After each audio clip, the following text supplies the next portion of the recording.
শফিক ভাই, ছাগল নিয়ে কোথায় যাইছো? বাড়িতে শালিরা এসছে, তো মাংস খাবো বললো, তাই ছাগলটা জবাই করতে নিয়ে যাচ্ছি। তাহলে ভালোই হলো। বাড়িতে ছোট একটা অনুষ্ঠান আছে, অল্প করে কিছু মাংস দিতে পারবা? না ভাই, পারবো না, আমার বাড়িতে অনেক কুটুম আছে। তাহলে আর কি করবো?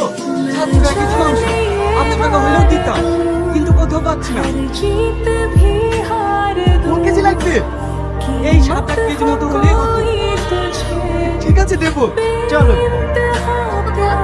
বাড়িতে যে অনেকক্ষণ হয়ে গেল, এখনো আসছে না। আর তোমাদের চিন্তা করতে হবে না, আমি চলে এসেছি। এই লাও। দেখি মাংস কই? কিন্তু জলটা ও মাংস বিক্রি করতেছি, কেজি থেকে 100 টাকা করে বেশি পেয়েছি। আজ ভালোই লাভ হইলো। তাহলে বাড়ি চলে যাস নি? এই তো ক্লিয়ার পারা যায় না, ভালো করে দেখ, ওর লেগে